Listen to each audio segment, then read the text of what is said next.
Graça e paz, amados irmãos. Graça e paz da parte do nosso Senhor e Salvador Jesus Cristo, amém? Amém, acordaram. Eu quero, em primeiro, agradecer a Deus por mais esse privilégio, de estar aqui com essa responsabilidade de transmitir para a igreja aquilo que Deus trabalhou em nossos corações, em nosso coração. Eu peço perdão aos irmãos de antemão, porque eu estou um pouquinho uma gripe, e essa gripe ela tem às vezes me atrapalhado um pouco, mas Deus é aquele que está no comando de todas as coisas, e eu creio que Ele vai me dar condições de me chegar ao final da mensagem, porque às vezes quando eu estou falando, a voz quer sumir, mas nós oramos e Deus com certeza irá nos capacitar para transmitir a sua mensagem. Eu gostaria que os amados irmãos pudessem estar abrindo as suas Bíblias no livro do início em Gênesis, capítulo 12, do verso 1 ao verso 5.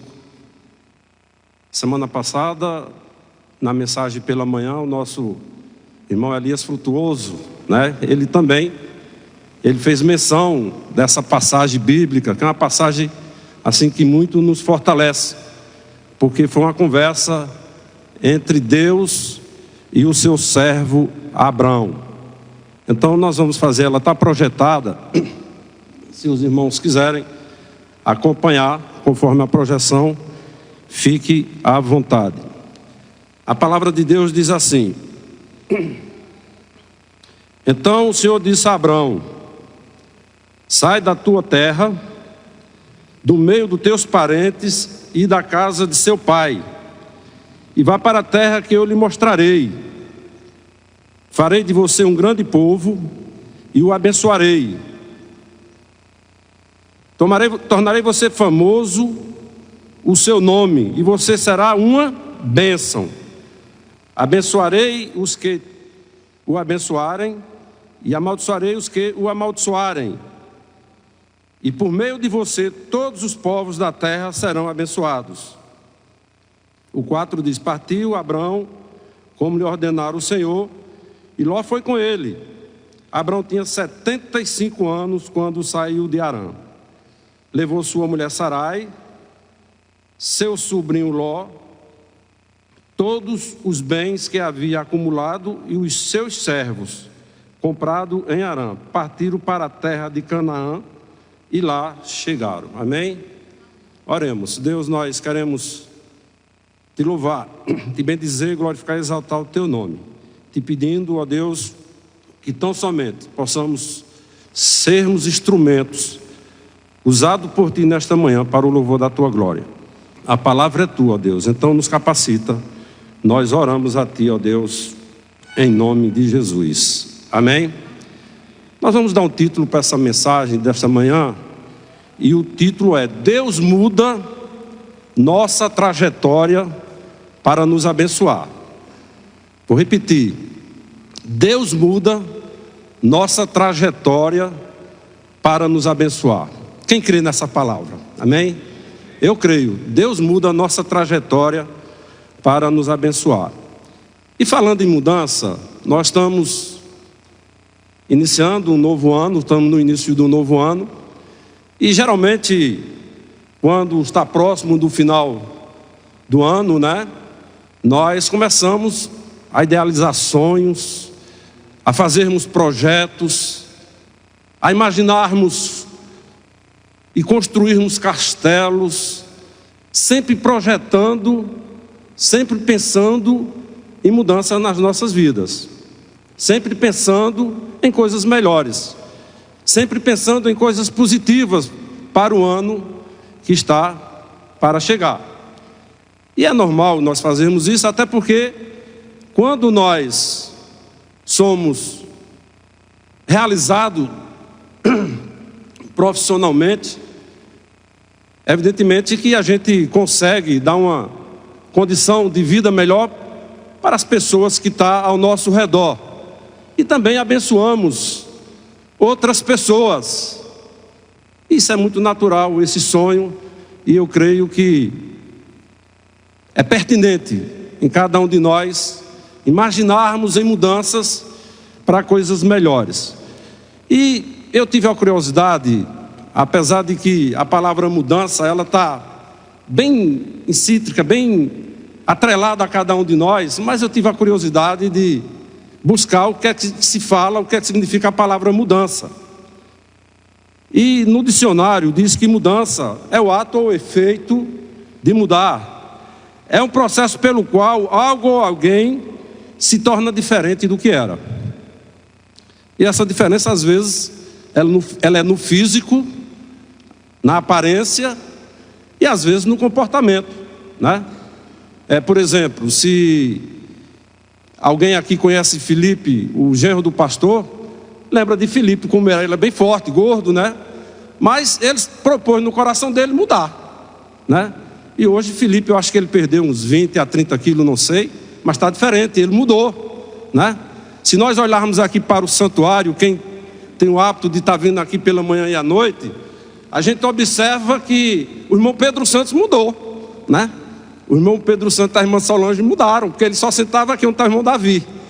E não sei o porquê, ele tem suas razões e ele mudou. A irmã está dizendo ali que é porque ali é mais ventilado.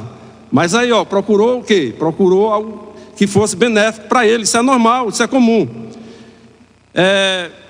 Também diz que a palavra mudança é alteração, modificação, é a transformação. Eu não sei quantos aqui sabem, né? Mas essa igreja, ela foi projetada não para ser suspensa como ela está. Ela foi projetada para ser no nível do solo, né? Mas Deus tem seus propósitos. E logo no início, quando a igreja começou a cavar os alicerces, choveu muito na região e houve uma enchente tremenda por aqui, e a água do rio transbordou e chegou até aqui, que encheu os alicerces. Aí as cabeças pensantes da igreja disseram: não, nós temos que mudar, esse projeto não pode continuar do jeito que está, né? Então houve uma mudança e ficou, né, do jeito que vocês estão vendo, ficou essa maravilha, né? Mudança também é quando a gente troca ou substitui alguém. Isso também não deixa de ser uma mudança. A gente muda constantemente, muda de igreja, a gente muda, não vou dizer de igreja constantemente, mas pode-se mudar de igreja, às vezes por mudança de uma cidade. A gente muda de roupa, de trabalho, de colégio, de carro, de pregador, né? Até essa semana, na sexta-feira, eu disse: mas prepara alguém aí, porque possivelmente eu não irei fazer a mensagem, porque a garganta não está ajudando. Mas a mudança na vida de cada um de nós, ela é comum, né? É alguma coisa muito comum. E permita-me dar mais algum exemplo aqui de mudança. O pastor e a família, quando chegaram logo aqui em Caruaru, e evidentemente quando você chega numa cidade diferente, você tem dificuldade para se locomover na cidade. Os irmãos Lemos que digam isso, né? E a irmã Luzene narrou uma história que eu achei engraçada. Ela disse que aprendeu um caminho para vir para a igreja, e logo no início, quando ela veio, quando chegou aqui nesse caminho, havia acontecido um acidente e houve um desvio. E ela disse: e agora? Como é que eu vou chegar na igreja, né? Então existe esse tipo de mudança que às vezes a gente não espera. Mas ela disse que arrodeou e acabou chegando na igreja, né? Mas mudança é algo que está muito ligado a nós. E nós mudamos. As mudanças, elas são constantes em nossas vidas. Elas são constantes. E Deus, na sua infinita bondade e misericórdia, Ele também muda a nossa trajetória. Ele muda o querer na nossa vida para nos beneficiar. Deus tem feito isso. E se nós olharmos a nossa própria história, nós vamos ver que tudo que Deus tem feito a nosso favor sempre foi para nos abençoar. Deus procura seu servo aqui, Abraão, e faz a ele uma proposta que eu diria que nos tempos atuais, nesse mundo que nós vivemos atualmente, eu não sei se Deus teria uma resposta satisfatória dos seus servos. Porque Deus chega e diz para Abraão assim: sai da tua terra, da tua parentela e da casa do teu pai, para a terra que eu te mostrarei. Interessante, né? Abraão, ao nosso ver, um homem estabelecido, um homem que já estava, podemos dizer assim, com tudo resolvido, em termos de vida, 75 anos. Evidentemente que ele não tinha ainda descendente, mas ele vivia uma vida confortável. Então Deus chega para ele e diz assim: olha, você vai sair da sua terra, do meio da sua parentela, da casa do seu pai, e vai para um lugar que eu te mostrarei. Que coisa estranha, né? Que convite estranho. Se esse convite fosse feito a um de nós, eu acho que a gente parava, pensava, questionava, né? Porque não é uma coisa fácil. Mas ele estava ouvindo esse convite do próprio Deus. Mesmo ele tendo a sua vida ali organizada, ele, pelo menos no texto, não diz, não mostra que ele questionou a Deus. E ele, ouvindo, né? Isso foi a primeira fala do Senhor, quando diz: sai da tua terra, da tua parentela e da casa do teu pai, para a terra que te mostrarei. Eu não vejo aqui Abraão, pelo menos no texto que a gente tem lido aqui, ele questionando, mas ele continua ouvindo a Deus. Eu não sei se Abraão, ele tomou essa decisão depois de ouvir o relato final do texto, né? Porque Deus diz assim, ó, Deus faz promessa para ele: e far-te-ei uma grande nação, e abençar-te-ei e engrandecerei o teu nome, e tu serás uma bênção. Então ele disse: epa, esse pedido de Deus tem algo em troca, tem promessa. Então é algo a se pensar, é algo para se fazer, né? Porque as promessas de Deus era que faria de Abraão uma grande nação, que iria abençoar, iria engrandecer o seu nome. Então tudo que Deus faz em mudança nas nossas vidas sempre é com esse propósito. O propósito de Deus ou é nos abençoar, ou nos fazer canal de bênção para a vida de alguém. Quando Deus convida a mim e convida a você para mudar, Ele chama eu e você para mudarmos, para nos abençoar, ou para nós sermos canal de bênção na vida de alguém. Você já pensou nisso? Que você é instrumento de bênçãos na mão do Senhor? Nós somos instrumento de bênçãos na mão do Senhor. E nós precisamos estarmos atentos, com os ouvidos abertos, para escutarmos a voz de Deus. E Deus fez a promessa a ele: ó, venha, saia da área de conforto, saia do meio da sua parentela, que eu vou lhe mandar para um lugar, né? O mais estranho que eu vejo nessa história toda aí é você ir para um lugar sem saber onde você vai. E eu lembro que, permita-me fazer missão de uma empresa, que ela, geralmente quando ia mudar uma chefia, mudar de lugar, ela geralmente fazia assim, ó, você vai, passa uma semana lá, você olha toda a região, se você gostar, né, você volta aqui e a gente acerta a sua mudança. E geralmente era assim, a empresa, quando queria mudar, ela chamava o chefe, né, o gerente, dizia: vai lá, passa uma semana, 2 semanas, passa o tempo que você quiser, leva a sua família, para ver se é isso que realmente vocês querem. Mas fique sabendo que, se não for para lá, mas vocês serão mudados. E Abraão, ele não pensou muito, né? Ele apenas obedeceu a Deus. E no verso 5 a palavra de Deus diz que: e tomou Abraão a Sarai, sua mulher, e a Ló, filho de seu irmão, e todos os bens que haviam adquiridos, e as almas que lhe acresceram em Harã, e saíram para ir à terra de Canaã, e chegaram à terra de Canaã. Ou seja, ele não questionou a Deus, ele foi. É um exemplo para nós, porque muitas das vezes nós questionamos. Deus diz assim: ó, quero usar você, como instrumento de bênção, Deus fala. Eu creio que Deus fala a mim, Deus fala a cada um de nós. E Ele fala, e muitas das vezes nós o desobedecemos. Mas na palavra de Deus tem muitos exemplos de mudanças. Se nós fôssemos falar aqui de Gênesis e Apocalipse, são muitas as mudanças propostas por Deus.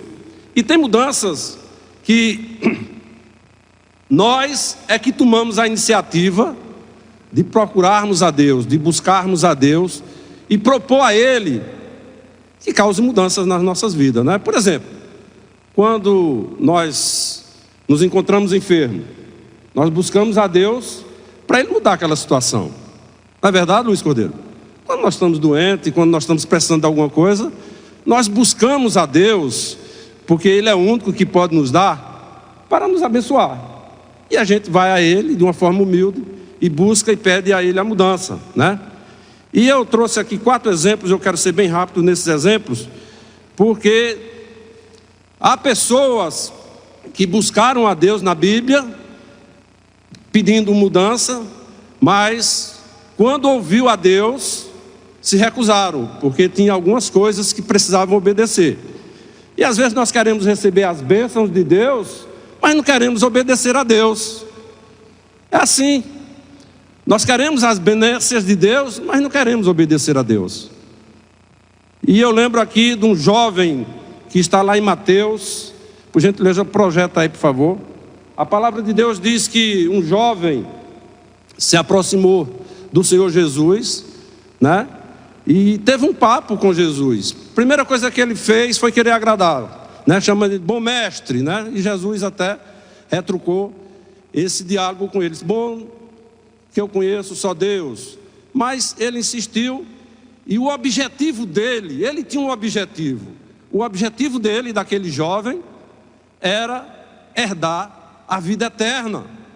Porque com certeza aquele jovem já conhecia dos mandamentos, aquele jovem já conhecia da lei, mas principalmente aquele jovem já ouvira falar a respeito de Jesus.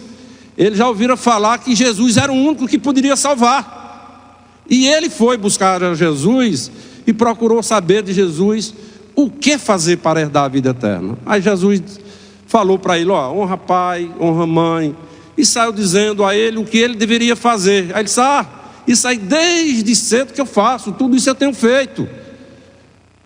Disso que o senhor está falando, eu já sou doutor, porque eu já sei fazer tudo isso, eu já obedeço tudo isso. Aí Jesus disse, mas te falta uma coisa, né? Vende o que tem e repassa para os pobres. Jesus, com essa fala, no que estava querendo dizer a ele, que era para ele se desfazer de todos os bens, de tudo que ele tinha, e ficar pobre. Não era isso que Jesus estava querendo dizer para ele. Jesus estava querendo dizer para ele que as riquezas não levam o homem à salvação. Era isso que Jesus estava querendo mostrar para ele.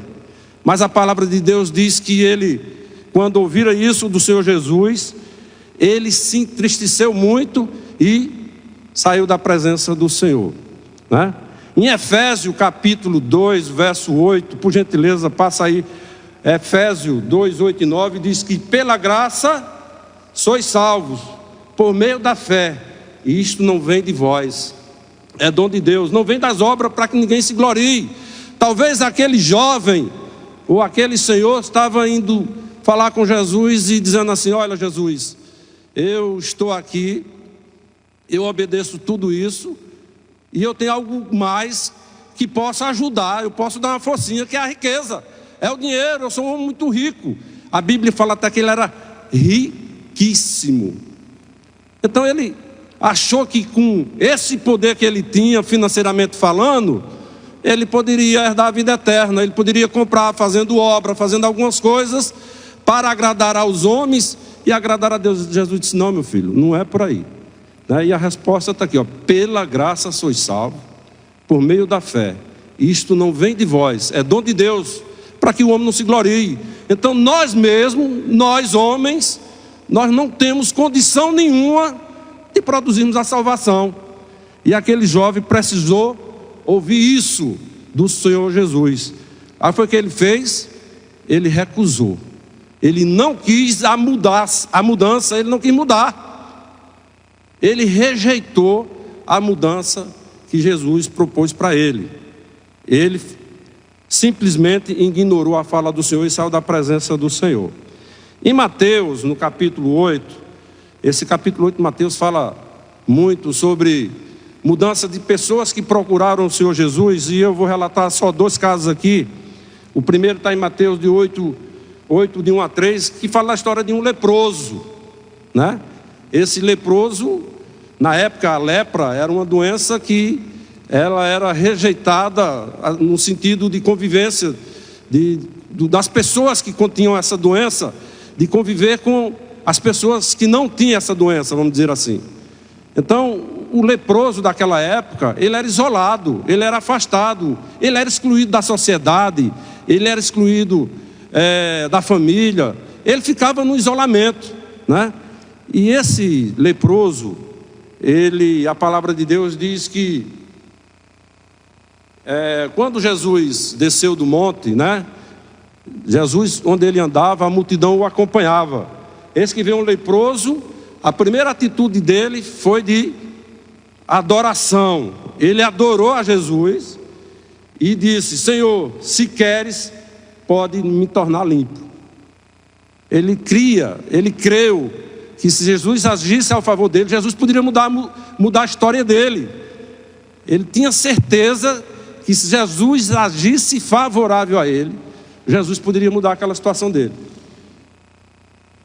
Se queres, Senhor, tu pode mudar essa situação minha.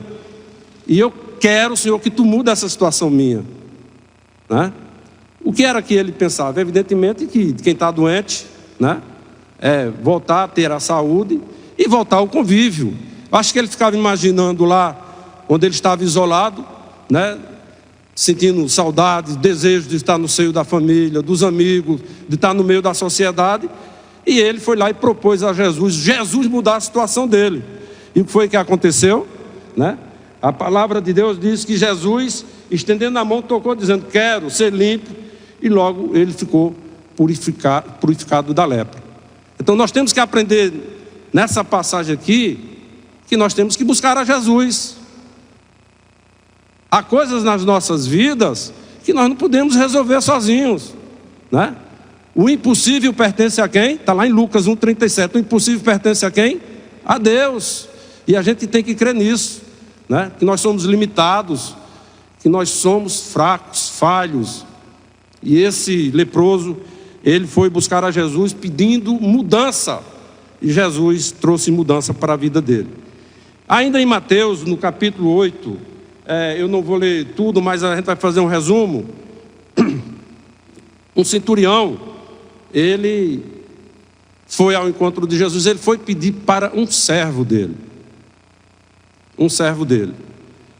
E ele falou que o servo, ele chegou para Jesus e disse: olha, esse servo meu, ele está paralítico e sofrendo terrivelmente de enfermidade. E Jesus teve compaixão e disse: eu vou lá na sua casa para resolver essa situação, para mudar essa história desse seu servo.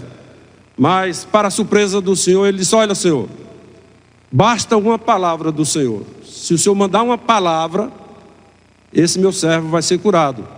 É tanto que Jesus disse que não tinha visto ainda tanta fé em Israel como viu naquele servo centurião.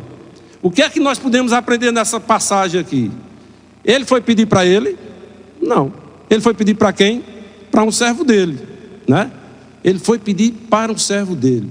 Ou seja, nós podemos nos colocarmos como instrumento de bênçãos na vida de outras pessoas. Nós podemos ir ao encontro do Senhor, orar e buscar e pedir por outras pessoas. Não podemos sermos egoístas, pedimos só para nós. Nós podemos sermos instrumento de bênção. Nós podemos sermos usados para abençoar outras pessoas. E Jesus atendeu aquele homem pela fé, né? Pelo que ele creu. E Jesus mudou a situação do seu servo. E ele foi curado. E o último dessa parte aqui de pessoas que tomaram a iniciativa buscando ao Senhor para mudar, está lá em Mateus, capítulo 9, versículo 27 a 29. Como eu falei, se nós formos buscar aqui, de Gênesis a Apocalipse, tem muitas passagens bíblicas que mostram de pessoas que buscaram ao Senhor para serem abençoadas, para que Jesus mudasse, ou que Deus mudasse a sua sorte. A palavra de Deus diz que, e partindo Jesus dali, seguiram 2 cegos, clamando e dizendo: tem compaixão de nós, filho de Davi. Interessante que eles tinham uma dificuldade muito grande, né? Eles não enxergavam, né? Imagino eu que eles foram acompanhando, ouvindo o barulho da multidão acompanhando ao Senhor, e eles foram acompanhando, e eles foram clamando, eles foram gritando. Sabe, muitas das vezes nós precisamos clamar, precisamos gritar, porque se faz necessário que muitas das vezes a gente tenhamos que tomar essa atitude. E quando chegou a casa, os cegos se aproximaram dele e disse-lhe, se aproximaram dele, e Jesus disse-lhe: credes vós que eu posso fazer isto? Disseram: sim, Senhor. Jesus perguntou a ele: vocês crerem que eu posso mudar essa situação de vocês? Vocês crerem que eu posso tirar essa cegueira de vocês? E eles disseram: sim, Senhor, nós cremos. E Jesus, ali, imediatamente, usando a sua compaixão, a sua misericórdia, né? E também vendo a fé daqueles 2 cegos, Jesus os curou. Então nós precisamos aprender com esses homens, que dentro das suas limitações, como nós somos limitados, evidentemente que nós falamos de pessoas que estavam passando por processo de enfermidade, mas muitas das vezes nós, cada um de nós, com certeza nós temos uma história de sofrimento, nós temos uma história que precisamos da ação do Senhor, e nós não buscamos, nós não nos humilhamos, nós não adoramos ao Senhor como devemos orar, nós não temos fé suficiente para ir buscar ao Senhor. E nós precisamos entender que precisamos, e sem o Senhor nós não somos nada. Mas teve homens também que resistiram o pedido de Deus para serem instrumentos, né? Teve homens que resistiram para ser instrumento. E eu lembro aqui de Jonas. Jonas tem uma história fantástica. Se nós, hoje pela manhã eu estava lendo mais uma vez a história de Jonas, e eu acredito que dá para fazer diversos sermões só na história de Jonas, né? Mas Jonas, a palavra de Deus diz que veio a palavra do Senhor a Jonas, filho de Amitai, dizendo: levanta-te e vai à grande cidade de Nínive e clama contra ela, porque a sua malícia subiu até a minha presença. Interessante que me parece, né, não tão igual ao pedido que Deus fez a Abraão, mas de qualquer forma Deus chega para o profeta Jonas e diz: olha, vai ali na cidade de Nínive, porque eles estão pecando tanto, né, que está chegando aqui com muita intensidade aqui no trono, e eu quero agir com misericórdia com aquele povo. Deus levantou Jonas para Jonas ser um instrumento. Aí Jonas disse não. A reação de Jonas olhando humanamente, é uma reação até natural, porque o povo de Nínive era um povo opressor do povo de Deus, o povo de Israel.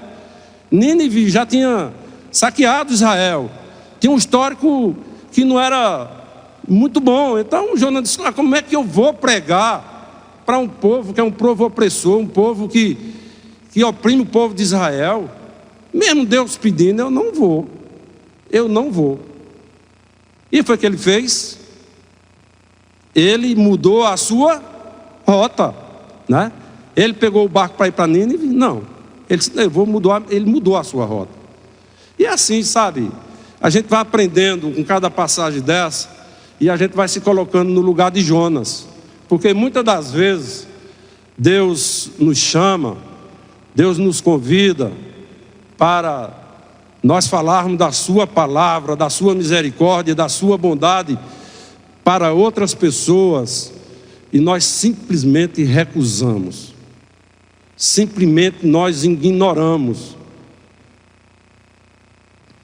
Nós não somos muito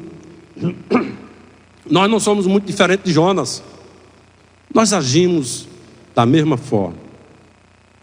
E Jonas, de uma forma desobediente, ele mudou a rota.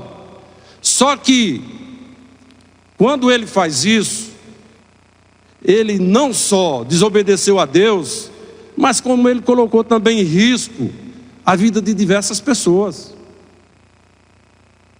Ele entrou num barco, pagou a passagem. Quando o barco começou a navegar, o que foi que aconteceu? Veio uma grande tempestade, o mar se agitou, o marinheiro e a tripulação daquele barco ficaram apavorados. Ou seja, Jonas, por conta dele, outras pessoas estavam correndo risco de vida. E aí, os irmãos conhecem o final da história, de que Deus teve misericórdia. Os marinheiros, até no momento que começaram a desocupar o navio da carga, né? E quando Jonas disse assim: olha, o causador de tudo isso sou eu, o causador de tudo isso sou eu. Eles, antes de jogar Jonas ao mar, eles oraram a Deus e disseram: Senhor, não culpa a nós do sangue desse homem. Mas quando Deus tem um projeto, quando Deus ele determina, ele cumpre o que ele quer, mesmo nós agindo de forma contrária. Mas Deus deu a chance a Jonas. Um grande peixe, né? Tragou a Jonas. Jonas ficou 3 dias dentro daquele grande peixe. Há pessoas que dizem que querem uma baleia, porque a baleia me parece que é o mamífero maior que existe no mar, né? Não sabe, a Bíblia não fala, diz que era um grande peixe, né? E depois de 3 dias ele foi jogado de dentro do ventre do peixe no mar, na praia. Mas Deus deu uma segunda chance a Jonas, e Jonas foi lá na cidade de Nínive, né? E o que Deus tinha determinado para aquela cidade aconteceu, né? A palavra de Deus diz que a cidade era para ser percorrida em 3 dias, mas ele estava tão revoltado com aquela orientação de Deus que ele percorreu em 1 dia. Mas a mensagem foi passada, o povo de Nínive se arrependeram, houve um decreto do rei, e a misericórdia de Deus chegou no meio daquela cidade ali, todos se arrependeram e todos foram salvos. Então nós aprendemos aqui diversas coisas, mas uma que nós podemos com muita eficácia entender, que não podemos de forma nenhuma contender contra a vontade de Deus. Deus é superior. A vontade de Deus é superior à nossa. Por mais que eu e você queiram andar na contramão com Deus, sempre iremos perder, porque a vontade de Deus não muda. Estamos perto de concluir. Teve um outro também, Moisés. Nós conhecemos também muita história do servo Moisés. Mas Deus, quando convida Moisés para libertar o povo ali da escravidão no Egito, né? Interessante que Moisés, ele colocou dificuldades, né? Moisés, ele disse: não, eu não, chama outro aí, mas eu não. Eu estou falando isso com as minhas palavras, mas nós vamos ver aqui no texto, né? E eu separei aqui 2 textos que falam dessa resistência do homem para com Deus, né? Aí diz assim a palavra de Deus, Êxodo 3, 10 e 11: vem agora, pois, e eu te enviarei a Faraó para que tire o meu povo, os filhos de Israel, do Egito. Então Moisés disse a Deus: quem sou eu que vá a Faraó e tire do Egito os filhos de Israel? Ele disse: rapaz, Deus, eu sou fraco demais. Evidentemente que ele é fraco, ele era fraco mesmo, como nós somos. Mas Deus capacita, irmãos. Quando Deus manda, ele se responsabiliza. Se Deus te chamou, vá, porque ele se responsabiliza. Se Deus colocou um projeto no seu coração, colocou alguma coisa no seu coração e você tem a certeza que foi Deus, vá que Ele se responsabiliza. Deus é Deus. E ele começou, colocou dificuldade. Aí lá no capítulo 4 de Êxodo, de 10 a 13, então disse Moisés ao Senhor: meu Senhor, eu não sou homem eloquente, eu não sei falar. Como é que eu vou falar lá com o faraó? Eu sou um homem de uma linguagem pobre, eu não tenho condições de falar. Nem de ontem, nem de anteontem, nem ainda desde que tem falado ao teu servo, porque sou pesado de boca e pesado de língua. Mas o Senhor deu a resposta a ele, e disse-lhe o Senhor: quem fez a boca do homem? Ou quem fez o mudo ou o surdo? Ou o que vê? Ou o cego? Não sou eu o Senhor? Deus está dizendo: vá porque eu me responsabilizo, eu mudo. Se você não sabe falar, eu vou mudar e você vai falar. Se você tem dificuldade em falar, eu vou mudar essa situação e você vai falar.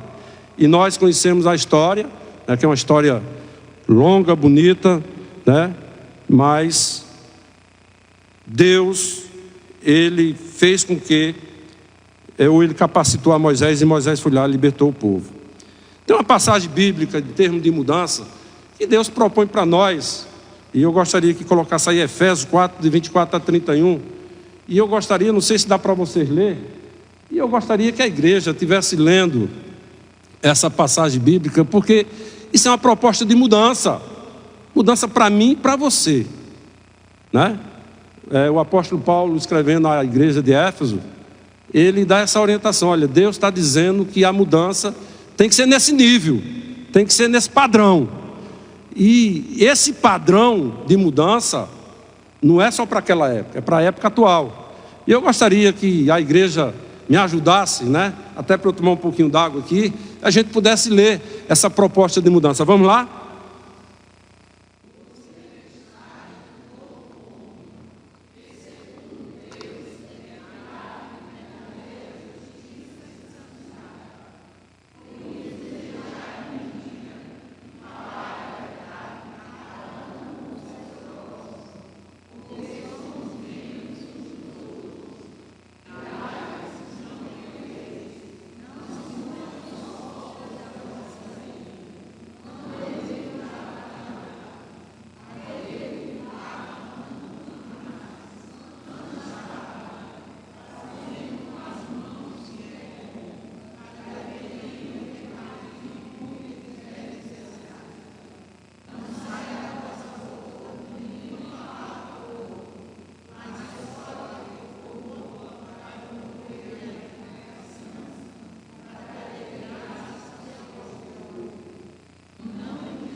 Amém, irmãos?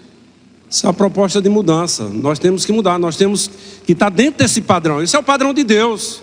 Aquele que mentia, não minta mais. Aquele que roubava, não roube mais. Aquele que tiver melhor condição para ajudar seu próximo, não dê lugar ao diabo, e por aí vai. Esse é o padrão de Deus para nós. É isso que Deus propõe para nós mudarmos. Porque muitos de nós aqui praticávamos tudo que está ao contrário da vontade de Deus. Esse é o padrão que Deus quer para nós. E muitas das vezes nós fugimos da vontade e do padrão de Deus. O apóstolo Paulo, ele em Gálatas 2:20, ele diz: já não vivo eu, Cristo vive em mim. Ou seja, ele diz: houve uma mudança tão grande em mim, que eu já não vivo mais dentro da minha vontade, eu vivo dentro da vontade de Deus. Houve esse processo, houve essa mudança em mim. Em 2 Coríntios, capítulo 5, verso 17, diz que quem está em Cristo, nova criatura é. Eis que as coisas velhas já passaram e tudo se fez novo. Tudo mudou na minha vida. Tem que haver essa mudança. Nós temos que mudar. Nós temos que sermos diferentes. Nós somos do povo de Deus. Então nós temos que mudar, nós temos que ter essa consciência. Em Romanos 6,4 diz que nós devemos viver em novidade de vida. Olha, eu conheci aquele Jonatas, aquele menino era parado, viu? Mas ele agora está dizendo que é crente. Ele mudou mesmo, viu? Ele está diferente. Até o cabelo dele ele corta diferente agora, porque antes ele era um cabelo meio louco lá que chamava muita atenção.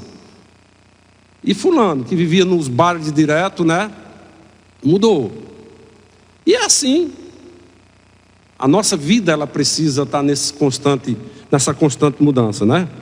Os discípulos, quando foram escolhidos, eles foram escolhidos com uma proposta de mudança. Deus disse, olha, eu estava até pesquisando para ver qual era a profissão dos discípulos. A grande maioria eram pescadores, né? Mateus era cobrador de imposto e alguns não se sabe a profissão. Mas a proposta de Jesus foi para que eles mudassem. Olha, vocês me sigam, que vocês vão deixar de ser pescadores para ser pescadores de homens, de almas. Mudança. Foi uma proposta que Jesus fez para eles. Essa proposta que Jesus quis na vida deles. E eu lembro também que lá em Atos dos Apóstolos, quando Pedro e João, eles estavam diante do Sinédrio, eles foram trazidos diante do Sinédrio, porque eles estavam pregando a palavra de Deus. E isso estava causando um certo alvoroço na cidade. Então as autoridades trouxeram e disse, olha, vocês estão pregando nesse nome de Jesus, e vocês, a partir de agora, vocês não vão mais pregar nesse nome, vocês não vão falar mais nesse nome, vocês têm que mudar.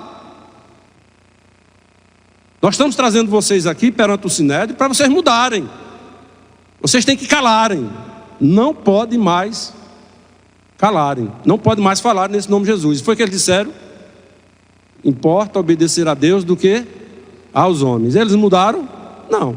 Já tinha havido uma mudança neles. Eles já tinham vindo do outro lado. Agora que eles estavam do lado certo, alguém chega para eles e propõe para que eles voltem para ficar do outro lado. Eles dizem, não, de maneira nenhuma.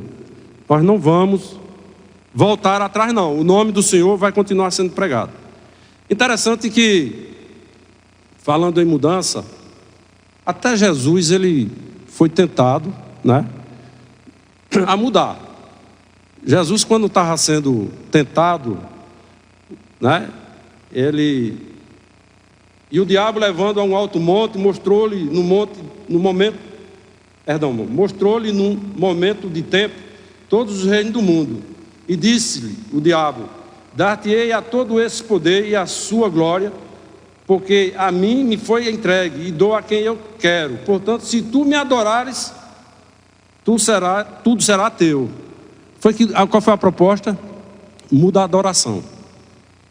Ó Jesus, a tua adoração é para Deus, então muda que tu vai receber algo em troca. E Jesus disse o quê? Só ao Senhor teu Deus adorarás e só a Ele prestais culto. Mas ele recebeu uma oferta, né?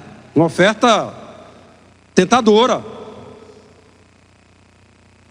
Ele recebeu uma oferta tentadora. E muitas das vezes, eu aprendo com isso, que nós, no nosso dia a dia, caminhando, muitas das vezes, nós somos convidados a negarmos ao Senhor por ofertas que aos nossos olhos parecem boas, mas não em caminho de morte. Muitas das vezes nós somos tentados a mudarmos o nosso foco, a mudarmos a nossa adoração. Mas só a Deus nós devemos cultuar, só a Deus nós devemos adorar, e só a Ele nós devemos prestar culto. O Senhor Jesus, Ele foi tentado. Jesus mudou nossa sorte ali na cruz do Calvário. Jesus mudou a nossa sorte ali na cruz do Calvário, quando nos tirou da perdição eterna e nos trouxe para a sua maravilhosa luz. Verdadeiramente Ele tomou sobre si as nossas enfermidades e as nossas dores, levou sobre si, e nós os reputávamos por aflitos, feridos de Deus e oprimidos. Está lá em Isaías 53, 4. Então, eu quero finalizar dizendo aos irmãos nesta manhã que Deus, como nós falamos inicialmente no título da lição, Deus, Ele muda a nossa história, Ele muda o nosso trajeto, Ele muda nossos pensamentos, sempre com um propósito, em nos abençoar. É propósito de Deus, é desejo de Deus abençoar a nós, a todo dia, a todo instante e a cada momento. E para finalizar, eu quero ler Filipenses 1,6, que diz assim: e por fim estou convencido de que aquele que começou a boa obra, a mudança, aquele que começou a mudança em mim e em você, vai completá-la até o dia de Cristo Jesus. Amém? Que Deus nos abençoe, né? Que possamos sermos instrumento nas mãos do Senhor para mudar a história de outras pessoas. Amém? Obrigado.